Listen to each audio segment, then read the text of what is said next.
Thank you very much, Walter, and welcome everybody. We're glad to see you here tonight. If we think about medicine and the Holocaust at all, the name Joseph Mengele, MD, PhD, will probably come to mind. Mengele was known as the Angel of Death. At Auschwitz, the Nazis' main extermination camp, where more than 2 million Jews were gassed and cremated. We might consider Dr. Mengele's participation in the Holocaust as a medical aberration and view Mengele himself as an isolated medical madman. This assumption would, however, be a mistake, since the medical profession played a central role in planning and implementing the genocidal murder of more than 6 million Jews. If we wish to understand how a doctor with a PhD ends up making selections on a ramp in a concentration camp, we must begin with a consideration of eugenics, which literally means good birth. This term was coined by Francis Galton to build upon the theory of natural selection propounded by his cousin, Charles Darwin. Eugenics is defined, quote, as the science dealing with factors that influence the hereditary qualities of a race and with ways of improving these qualities, especially by modifying the fertility of different categories of people, end quote. Most of the developed world of the late 19th century and early 20th century embraced eugenics. Luminaries such as Teddy Roosevelt, Margaret Sanger, the founder of Planned Parenthood, the presidents of Harvard and Stanford University, and Alexander Graham Bell supported eugenics. Harry Laughlin of the Eugenic Record Office at Cold Spring Harbor Laboratory on Long Island was particularly influential in matters relating to immigration and sterilization. Indiana passed the first sterilization law in the world in 1907, and that was an involuntary sterilization law. Language from Laughlin's Model Sterilization Act was incorporated in Virginia's 1924 Eugenical Sterilization Act that was drafted with the intent of testing its constitutionality in the United States Supreme Court. In 1927, in Buck versus Bell, Chief Justice Oliver Wendell Holmes, Jr., writing for the 8-1 majority upholding Virginia's eugenical sterilization law, ended his opinion with these words: 3 generations of imbeciles are enough. Laughlin's greatest influence was in the passage of the Immigration Act of 1924, which was actually called the Immigration Restriction Act of 1924. It effectively ended immigration from Eastern and Southern Europe and prohibited immigration by East Asians and Asian Indians. England and the United States were not the only countries where scientists, physicians, and government officials embraced eugenics.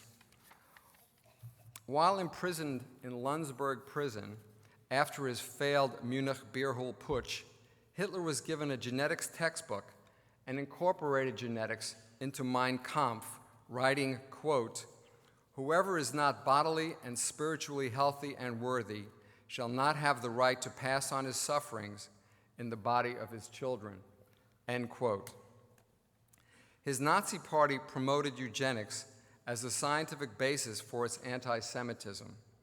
Still, eugenics might have been a historical scientific footnote had Hitler not been elected chancellor in 1933, presented himself as, quote, the doctor to the German people, and implemented the Nazi philosophy of applied biology with the enthusiastic support of Germany's medical and scientific communities.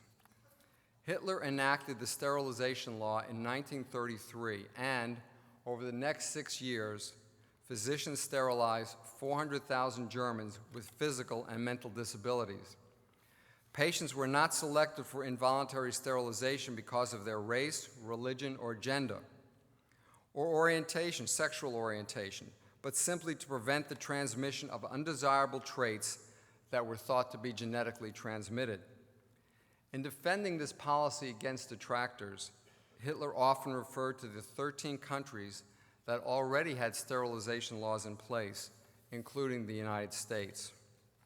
Hitler enacted the Nuremberg marital health laws of 1935, which required couples to submit to medical examinations before marriage at one of 700 Reich health offices to see if racial pollution might be involved.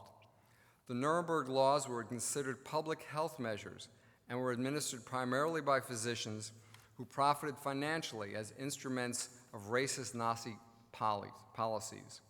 The laws were in fact modeled after America's Jim Crow laws. In May of 1939, Hitler implemented the concept of, quote, extermination of lives not worth living, when he instructed his personal physician, Karl Brandt, to appoint a committee to prepare for the secret mercy killings of deformed and retarded children. Jewish children were excluded from this program on the grounds that they did not deserve the merciful act of euthanasia.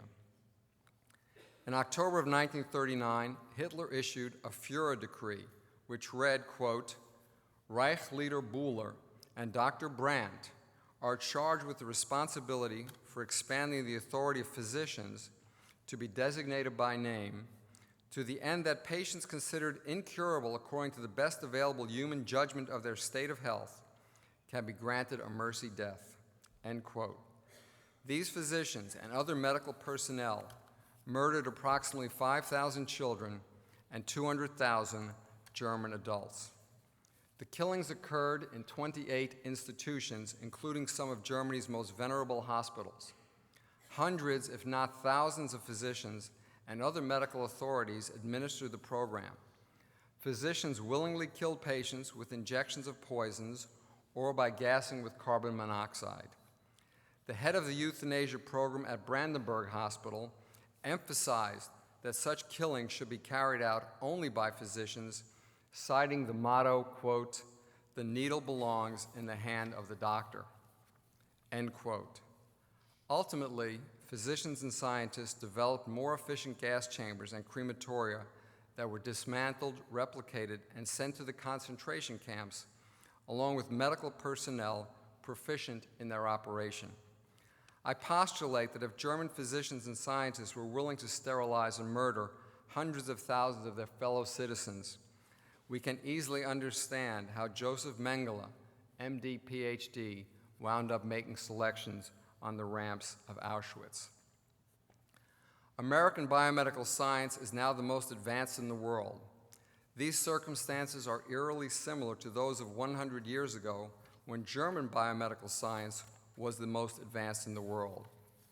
The rediscovery of Gregor Mendel's genetic research in 1900 provided a powerful scientific patina and intellectual respectability to eugenic policies in the highest circles of academic medicine, government, and philanthropy. In our own time, the Human Genome Project has revitalized a universal interest in biological determinism. The tools of the medical profession are more powerful and more dangerous than ever before. As central governments take more responsibility for the payment and the delivery of medical care, there will be even greater political demands for either a reduction in the cost of medical care or the rationing of medical care. When faced with conflicting pressures from their patients and from society, will future physicians defend the Hippocratic Oath or abandon it once again?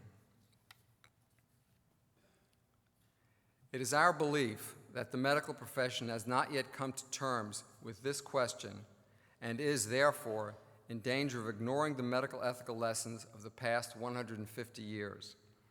Holocaust Museum Houston is therefore delighted to have our three distinguished Nobel laureates here tonight to share with you their thoughts on medical ethics and the Holocaust.